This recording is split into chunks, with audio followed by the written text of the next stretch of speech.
All right, what's up, everybody? Happy Memorial Day to everyone. We are live, Market Movers here. Justin, how you doing? Missed you yesterday. Yeah, yesterday was pretty brutal. I had to watch the Knicks blow it again, and it was the worst one yet. I'm convinced they lost that game on the floater on the first game, on the series on the first game. That was it. The moment Trey beat him in the first game, this has been over. I regret having any hope. But yeah, it's a pretty nice day off for most. So hopefully you guys are all enjoying a little day baseball. We have a lot of stuff coming up. We have the Yankees about to, tip off. It's not tip off, but whatever. It's gonna be a great game. We have a lot of stuff on the docket today. How you doing, Mike? I'm doing well. Other than the fact that every time this happens, I lose the bet, it seems. At least that's what it feels like this year. But, I locked in the New York Yankees today, minus 105 this morning. Mentioned that my simulations had them winning 55% of the time, implying a minus 122. And quick check of the market, it's minus 121. In one place, it's minus 124. Basically going to be a consensus minus 120, minus 125. So Exactly where I thought the market should have been on it. Always a good sign, regardless of the result of the game. If you can not only identify that there is a model edge, but essentially pinpoint the price in which the market is going to settle in and get efficient. Right. So that's what we've done here with the Yankees. Could not have hit that one any more accurately. So can't wait to see the Rays up 4-0 in the first inning. Well, yeah, and it always seems to happen that way, and you kind of get annoyed by it, but the sharp money is definitely on the side. I mean, I'm seeing consensus getting close to minus 130 on the Yankees, so, I was very happy to get that in. I think I grabbed it at minus 110 on my book by the time I was able to get over there, which was literally 5 minutes after you posted it in your Discord, so... No, it has definitely been a lot of movement. I've seen some other very sharp people on this too. So it looks to be the right side. I think the consensus is that, potentially Tyone has been a little bit better than what people are expecting from him. He's had some nice outings. I'm just pulling up his recent game numbers here. He pitched 5 scoreless last time out against the White Sox. So, that's going to be a little bit of a tougher test than what he's getting today. So I think we might be able to see him, have a nice outing for us here. Should be a good one. Yeah. But anyway. I mean, everyone watched on the early edge, but I'll hit it again in case you didn't. 330 actual, 303 expected. Anytime we have a pitcher with, 25 plus points, better expected number, that's always a good thing. Rich Hill, kind of the opposite, about 20 points, been better than his expected number. But for me, the issue is Rich Hill's strikeout home versus away. 11.7 per 9 innings at home, 6.5 per 9 innings away, walking almost 5 batters per 9 innings on the road this season. That is not going to work against the Yankees, not going to work at Yankee Stadium. So pretty easy. And Tyone has a 2.42 ERA in the Bronx compared to 9.18 on the road. So he's been especially nice at Yankee Stadium, which is hard to do. So he's figured it out. Hey, Hunter. How you doing, buddy? Hunter, what's up, bud? Worth it to play it at minus 130. So my answer is going to be pretty standard on this. I think that it's okay if you are okay with the fact that it is truly a coin flip bet. Yeah. You have no edge on it at this point. Obviously, I think they win the game. I had the edge on it at minus 105 when I bet it when it opens. Obviously, it looks a lot different than minus 130, but minus 130 is to the point where it's very efficient, if not shaded the other way, just a touch. But it's within range. So if you want to flip that coin and want to sweat, it's not a negative. It's not a minus EV play at all. So I happen to agree with that. But all right, let's not spend too long on the Yankees here because that's exactly when they're going to disappoint us. I mean, they lost on that Garrett Cole game. I think a lot of people are a little upset with them, and that probably has a little bit to do with why we saw opening value. But let's move onward here. We're going to talk about the Twins and the Orioles next, right? That's the other 105 game today. Yeah, this one is interesting to me. It's, Jorge Lopez is someone I've been looking to potentially pick on for a little bit. Obviously hasn't gone great trying to pick on him all year, but I don't think that what he's done is necessarily sustainable. So I like it. I have a lot of Twins. I have the Twins stacked up in daily fantasy, just locking those lineups in kind of as we speak. However, the Orioles appear to be somewhat of a sharp side here. Open plus 155 down to plus 143 at William Hill. Can't say that I necessarily agree with it, but would love your thoughts on it. I'm just looking at some of the numbers now. I mean, we've definitely seen a better hitting lineup from the Twins, right? I mean, you're talking about Donaldson and Cruz, and even Mitch Garver's having a pretty good season at the plate. He has actually the highest expected slugging of all of them. But which is pretty crazy. But anyway, and then Miguel Sano isn't even producing. I mean, this is and then Jorge Polanco at the top. This is just a great lineup, right? So on any given day, you would expect them to be able to do it. But Trey Mancini is no joke, and I don't know. The numbers definitely say Twins, right? Jorge Lopez has a .348 expected weighted on base average, so that's not that great, but Berrios hasn't been much different either. So, I don't really know where I'd go with this one. It's probably a stay away for me. Probably over, if I had to guess. Yeah, I don't hate it. It's a very, very clear stay away for me. There's no reason to force a play on that one.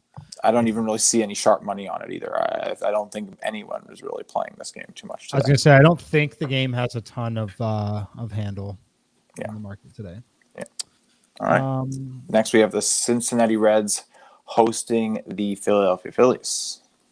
Yeah, this one is interesting. I know Zach has a play on it from the early edge. Makes a little bit of sense here. Vince Velasquez, 307 actual, 338 expected. Expected sluggings, okay, not to the point where he should be getting hit, but he's definitely someone who is going to be a high variance player. Now he's on the road, Great American Ballpark. Mm-hmm. It's just kind of a gross lineup from the Reds. It's really just not the Reds lineup that we expected at the start of the year. Suarez is now the leadoff hitter because of how beat up they are.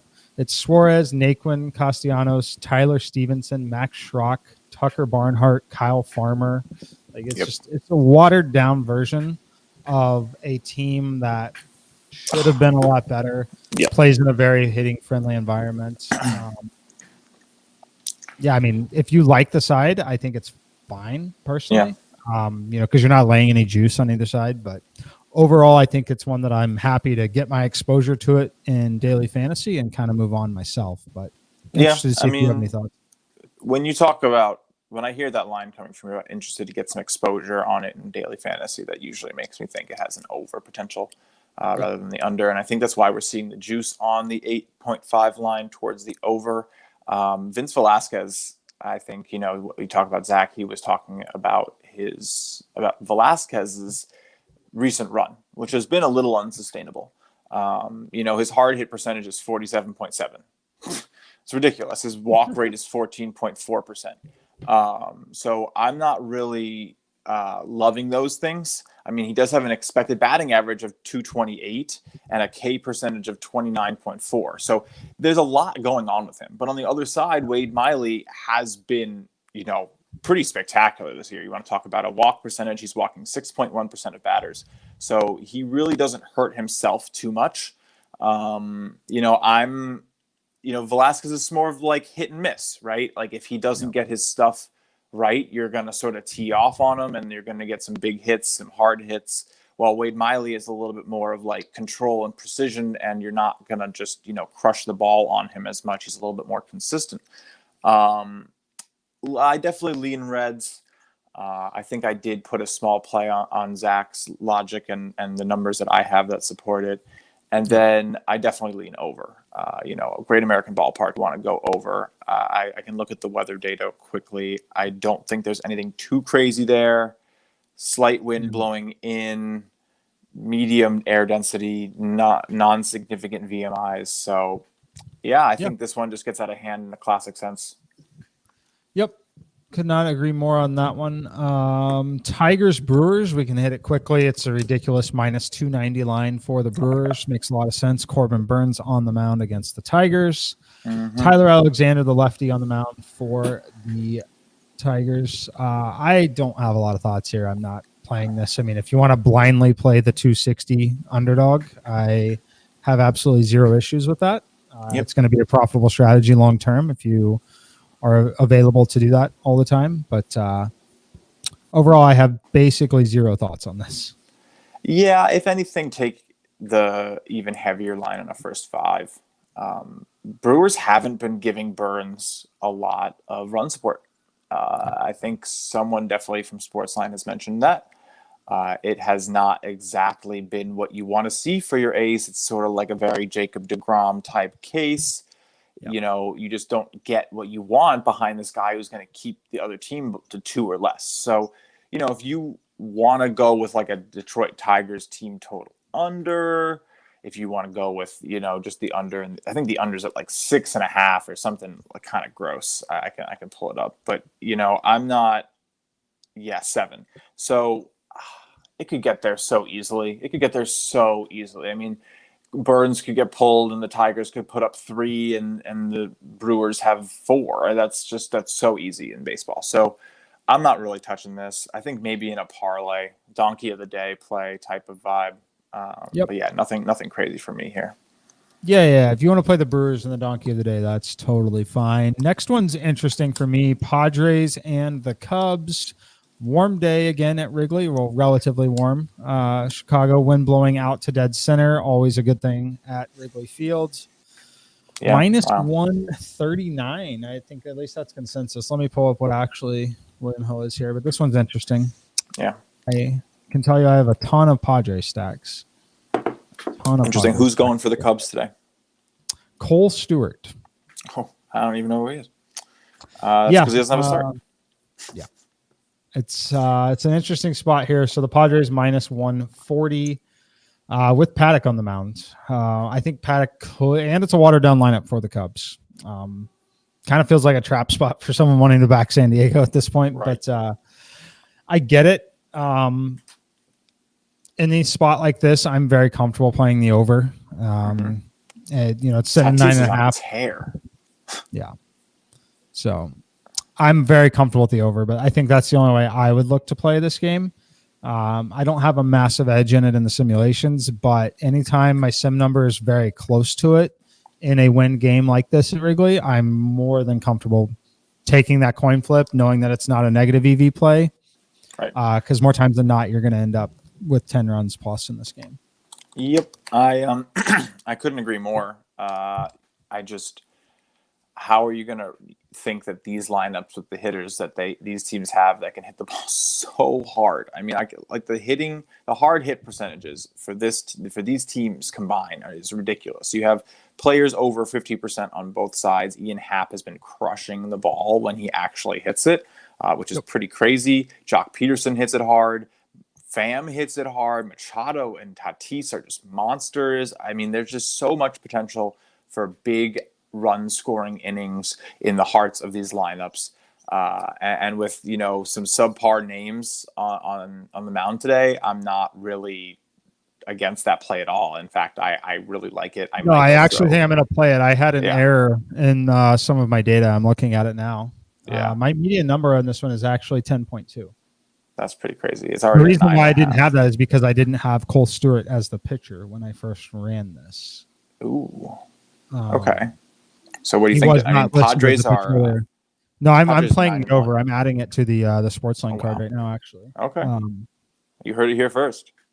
So I am playing the over 9.5. I am literally going to throw it in on William Hill first before I even tweet, just in case the line moves as I do it. Because it normally does. Unfortunately, some of the accounts are flagged. It's going to get to 10. Yeah. It's just the unfortunate reality of what we do. Sometimes when I place bets like this, the book will adjust in essentially real time. So Yep. over And 9.5. yeah, definitely a go. Padres are over in 9 of their last 10 games. I don't really think that this is going to be a game where they slow down. In their last 5 games, they've scored 4, 11, 10, 5, and, 2. But I think that game was against Corbin Burns himself or Woodruff and the Brewers. So I think they get a pass on that one. That was a crazy game. Let me look at that one. But yeah, they've been raking, essentially. They've been raking. And this was the only one where they didn't go over it. And I didn't see Cole Stewart was a starter here. That changes things just a little bit for me. And Paddock also just had a really nice start. So he could, regress a little bit towards his average after. There goes the tweet. So, all right, how much time do we give it until the book moves it to 10? I'm guessing it'll be 10 on William Hill by the time the show's over. For sure. Oh, yeah. Does William Hill have some good promos for new users? Actually, yes. Hunter, you get $2,021 free bet when you join. They give in a 2021. It's ridiculous. I should go drive to Jersey and play this over. If you're on, I believe this is the promo. I dropped it in the chat. Game RF, I believe, is the promo on William Hill that'll give you 2021 free bet. Jesus. Absolutely insane. Yeah. I mean, if you don't win it, you're getting that bet back over like a series of 10 bets. But it is a risk-free bet up to 2121 or 2021. Much better than like MGM has a $600 risk-free. I mean, I just can't say much better. Like it's still fun and nice to get your money back on any level, but at 2021, that's a pretty silly number.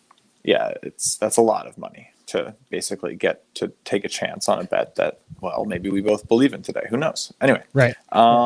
We are already getting underway for some of these games. The next one we have coming up is the White Sox and the Indians. What do you make of this one today? White Sox and Indians. Where is that game on my feed? I know why. Carlos Rodon, Tristan McKenzie are the pitchers. It's not in the daily fan. I'm looking at the daily fantasy stuff too because I still have it up. That's why it's not on the slate. That's interesting. Yeah, there had to have been a pitching change, right? It says my data says White Sox open minus 140. I doubt they got 35 cents of action. So no. I don't have a ton of thoughts on it other than it's a doubleheader. That's why I don't have it. That's why over under 6. Yeah, it's a doubleheader. It's a stay away then. I mean, I think you have the White Sox. You can always tell when it's a doubleheader when I don't have any information for you on it because I literally don't simulate them. Like I don't do it when it's a doubleheader. And they don't make it in the DFS plays or anything because they just don't have that same consistency to them. We can't model them, and obviously in DFS it just doesn't work over 7 innings. But anyway, we'll leave it alone. Probably lean over if you can get 5.5. I mean, the White Sox could make this Cleveland Indians pitching staff pay in 2 innings. So I would probably stay away from that one. But all right, next game we have the Giants coming off of a sweep, getting to play the Angels. Do you have any thoughts here? Giants continue to perform, and the totals come down on this one, 8.5 down to 8. That is somewhat interesting. Giants.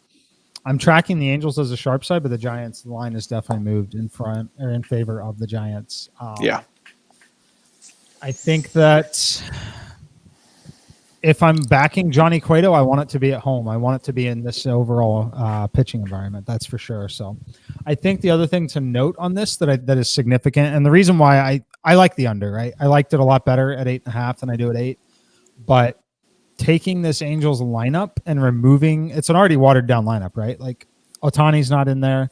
Mike Trout's not in there. Now they're removing the designated hitter, moving to a worse hitting environment. It's brutal for the Angels lineup. Really good things for the under. I liked the under in it. I think it's a very clear sharp side. If you want to play the Giants, I would have liked it obviously a lot better at minus 135 than minus 145 though. Yep. And I'm seeing minus 155 on the consensus odds on Wow. action. So I'm sure some books are even worse. Yeah. You know, my only thing here, I know Sportsline expert John Bullman is playing the Giants. He's literally on fire. But, you know, he wants to pick on Bundy in the 6.50 ERA, but I was talking about it a little bit ago.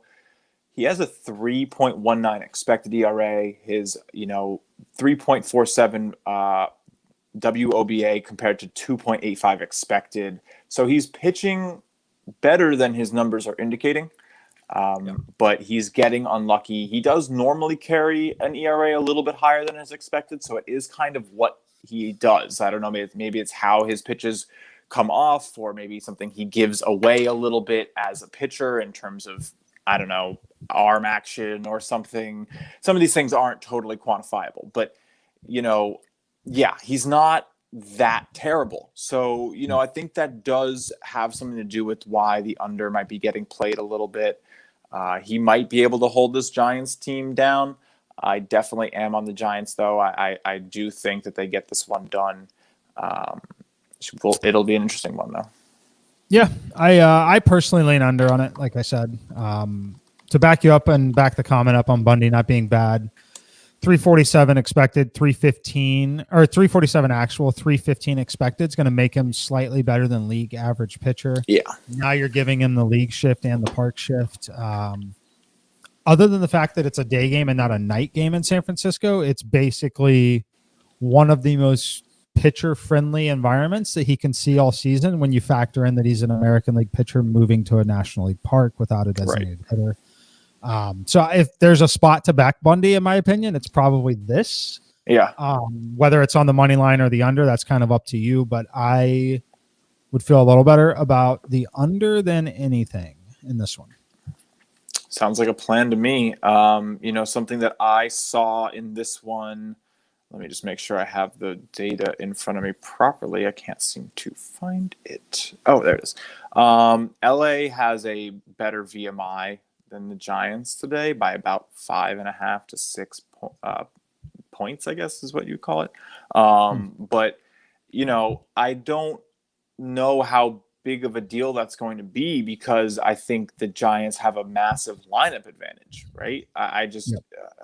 I'm looking at this lineup for the Angels and I don't really see anything. I mean, who are they starting? Keen Wong, Juan Lagares, Justin Upton it might be the only respectable, scary hitter. I mean, Anthony Rendon is not hitting like he used to.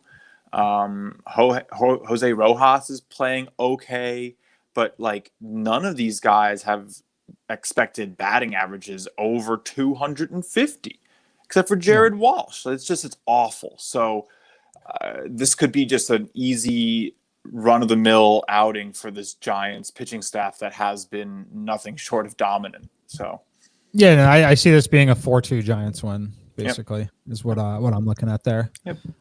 Next one's super interesting because I think you got a play on it. Boston Red Sox, Houston Astros, Boston on the road. I can't even say this guy's name back to back. I don't know why. Impossible. It's my weird. Yeah, Rodriguez. Look, this one's interesting. You on one side, Larry on the other side.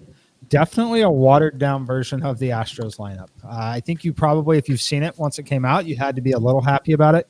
Altuve, Chas McCormick, Bregman, Correa, Tucker, Diaz, Taylor Jones, Miles Straw, Martin Maldonado. Certainly not a full strength lineup from the Houston Astros with Brantley and Alvarez out of that lineup. That changes things quite a bit.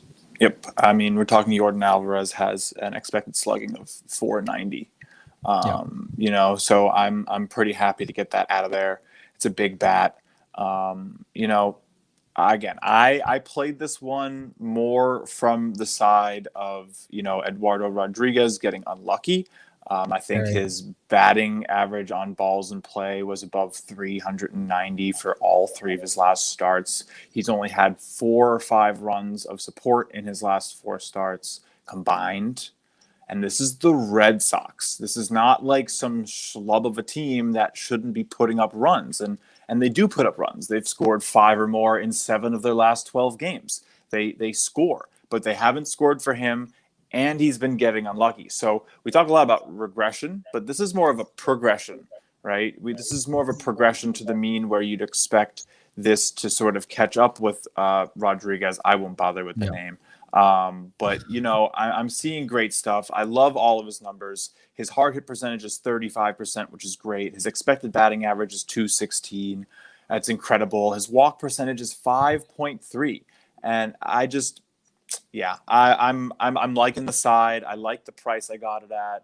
And then I love that I got some injuries to add on. So I got Zach joining me actually on the Sportsline app. So it's Justin and Zach versus Larry. And I do think Matt Severance has the run line for the Astros. So this is really a battle royale. Yeah, I'm on the Red Sox side of it for sure. If you follow me, you know that I love to bet on expected versus actual very, very frequently. His numbers are just incredible. You've seen me back him a couple times, even the last month. 352 actual, 296 expected. That's one of those scenarios that goes from below average starting pitcher to very good starting pitcher if those numbers come along. So I will easily take the Astros in this spot, or not the Astros, the Red Sox in this spot over the Astros. Let's get it. I'm with it. This is one of my favorite plays of the day. I feel like I've been getting screwed on money lines. It's probably like my worst betting category so far this year. I've been doing much better on over-unders and run line plays. So I really want to get this one. I definitely spent a lot of time researching it. I really do like the price.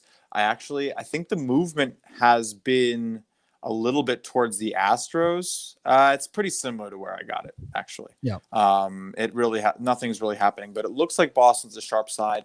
I touched on this. When you see pretty much a 50-50 split in the market, like you do on the money of this, or like we did this morning when I was playing it, and you see the line moving, I think it was moving a little bit, but it looks like Boston's a sharp side at the end of the day. I don't want to tongue tie myself too much, but it's very easy. But anyway, looks like the sharp side. I really like backing Boston on a 3-game streak. They're a team that gets hot. So I'm hoping that continues. And then, to top it all off, they have a plus 812 VMI today compared to the minus 126 of the Astros. So I'm hoping all those numbers come in, and that heavy wind out of Minute Maid just makes it easy for Boston's hitters. Hope so. All right. Yankees got out of the first inning without any trouble. That is always a good sign for Jameson Taillon. Let's put some runs on the board. All right. A's and Mariners. A's slight road favorites here. Do you have any thoughts on this one? I had no interest in it personally, but I'm playing the under. That's fine.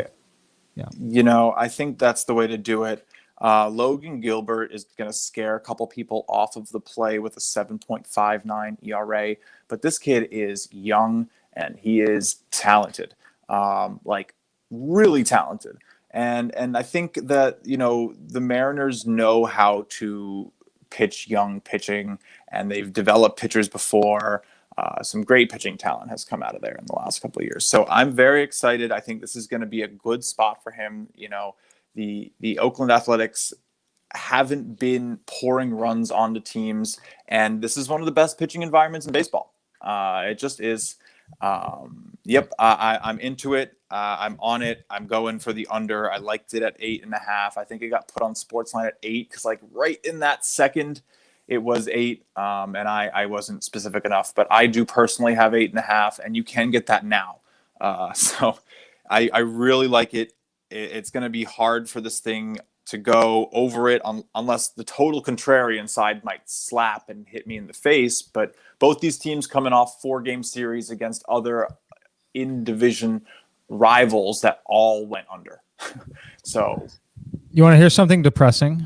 Tell me. I'm watching the Yankees data. It's the worst. DJ LeMahieu swung at the first pitch. Hard line out, 105 miles per hour exit velocity, 312 feet, 57% hit probability. That was an out. So that was cute. That was good. Good start.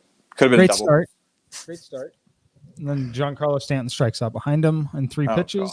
Isn't that his 5th straight strikeout or something crazy? Didn't he strike out a hell of a lot yesterday? And it's the first time in a while that he struck out so much. Oy. Yep.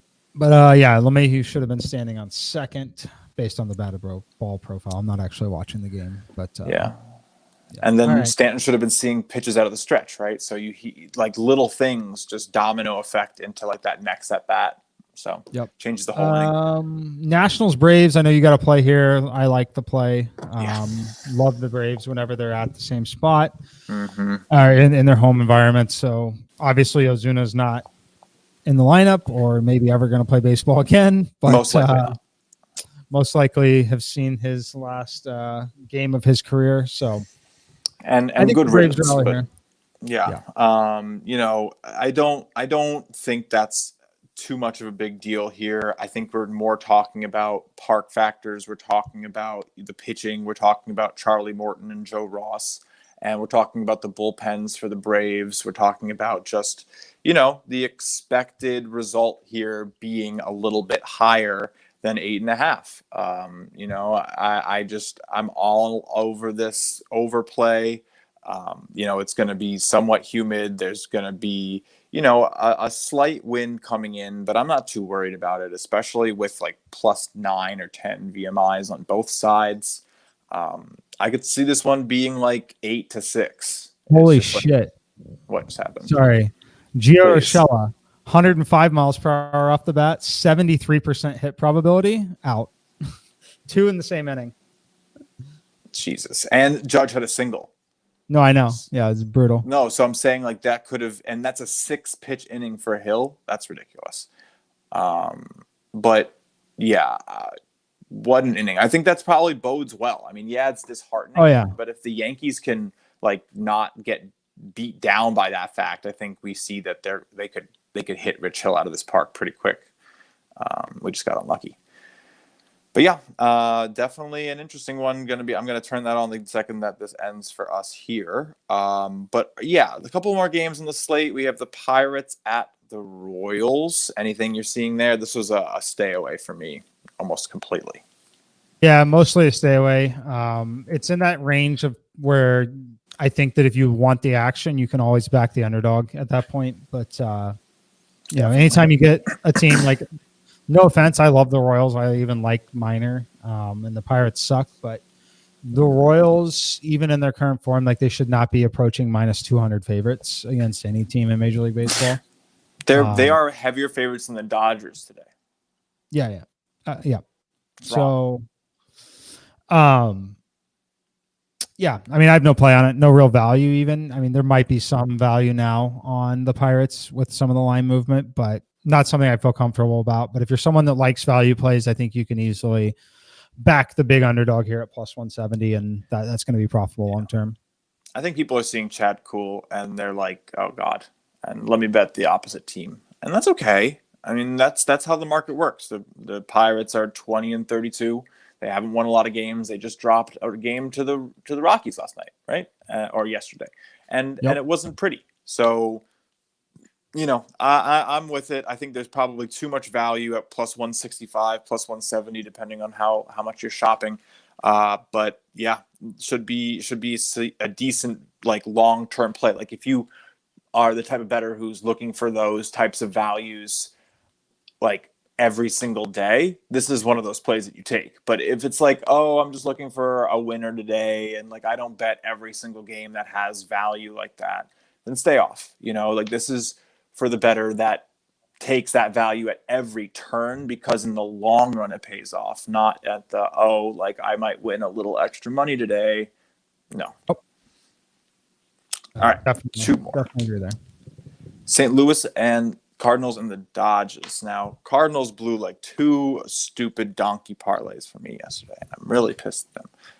But the Dodgers are on a 3-game slide after getting swept. What are you making of this team? They got Trevor Bauer tonight. Is it a bounce back?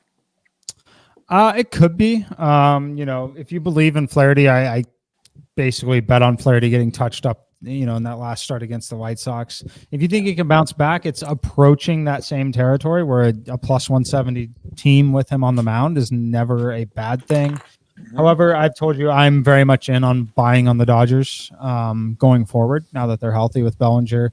Betts potentially back in there. Muncy's in there. Yeah. I think it's a get right spot for them. I honestly could see this being an underplay, or like maybe not full game, but first 5 under. I think could be a very interesting look in this one. I happen to agree with that. I'm really not touching it. Again, I think Trevor Bauer has been great. His K percentage, he's striking out more than a third of the batters he's facing, which is crazy. Flaherty, we've talked about it a lot. His expected slugging has been over 400 for a while now. He's expected to get some hard hits, and if you think that this is one of those days, one of those progression days for the Dodgers, this is a spot. This is a spot to grab them and say, you know what, Mookie Betts should have a double and maybe a home run today. And Bellinger should make some good contact. You have all of these factors saying that when the Dodgers are healthy, they're a good team to back. And Flaherty hasn't been, as potent as he's maybe advertised as, and his basic numbers indicate. So yeah, I'm with you. Yeah. Final game of the day. We have a little New York Mets action against the Arizona Diamondbacks. Yep. The only comment that I have that stands out initially is like it's one of the lowest prices you're going to get on Jacob deGrom unless he's facing Max Scherzer out there, So yeah. Why do you think it's so low? It's a tough spot for him on the road. Pretty big negative park shift. I think that's likely the reason that you see that. And we've talked about it every day for the last week. The Mets lineup is just incredibly weak. So they have been better recently. The last week has been decent for them. But yeah, I think that's pretty much just all of the runs they put up in that Braves line. So if you sort of ignore that explosion, it's hard to really get behind this team. They're not going to put up 13 runs again today. You can take that one to the bank. They have probably scored their highest run total for the year in that game. We'll go back and check, but I really can't imagine. Have they put up a double-digit run total at all this year besides that? I doubt it. They didn't in any game in May, and they did not in any game in April either. They allowed it twice. The Cubs put up 16 on them, but and the Rays put up 12. But they're not going to do this often. So yeah, I think an underplay is interesting. A first 5 underplay is interesting because the Mets are terrible. Merrill Kelly though might make any major league club look good though. Yep. I don't know. This is someone I bet against. So definitely a pass for me. Yeah, it's gonna be a pass for me. We've seen some movement towards the under, but I have more than enough action now today. Me too. No Mets reason have a massive VMI. Yeah, I mean, if you think the Mets can scratch out a few runs, I don't hate the over, but I also DeGrom could be sharp as hell, and they could win the game 4-0. Like, yep. I don't have no real interest in that one. So, yep. Well, yeah, it's going to be a good day. I mean, hopefully we get a little bit of run support for the Yankees, and we're able to keep the Twins at bay. Again, I can give a quick donkey of the day parlay, but you guys probably can make them yourself at this point if you've been watching enough. We're going to go run and take the heaviest lines of the day. We're going to get the Dodgers. We're probably going to get the Mets. We're going to get the Royals. You can even go 5-leg. You can go throw. I got Braves. 5 in there. Yeah, I got the Braves and the Brewers. Yeah. Yep. On William Hill, Brewers, Braves, Royals, Dodgers, Mets, 656 payout at William Hill. All right, I'm putting it in my action app. Hold on, Brewers, Braves. This is going to be fun. So what is that? The percent odds are pretty awful there, right? So you're getting paid out something like 6 times. So you're looking at like a 1 in 7 chance for this to hit, right? So 13% chance of hitting. Right. Yeah. 87% chance it doesn't. So I think we'll be sitting here tomorrow 87% of the time rather than 13. But we will watch it. I'll throw a couple bucks on it, and you know what? If I have a nice winner here on all the 5 favorite strongest teams, then I'll just go out to dinner tonight. Screw it, Yep. Treat myself. There you go. But awesome. Another good day. Yeah, thanks for tuning in, guys. We will be back tomorrow. It's going to be, I haven't even looked at the slate tomorrow. What's it like? Is it light? Sometimes I after a believe it holiday like is. this, when everyone plays, it's going to be like a light travel day. No, It's looks like we not. have a relatively big slate still. Jeez. Awesome. I don't know when we're Well, getting another light day, honestly. It looks like we're going to have heavy days for a while. Yeah, this whole week's heavy. It's June, baby. You know, we're here. All It's, right. it's baseball time. Thanks for tuning in, guys. We'll catch you tomorrow.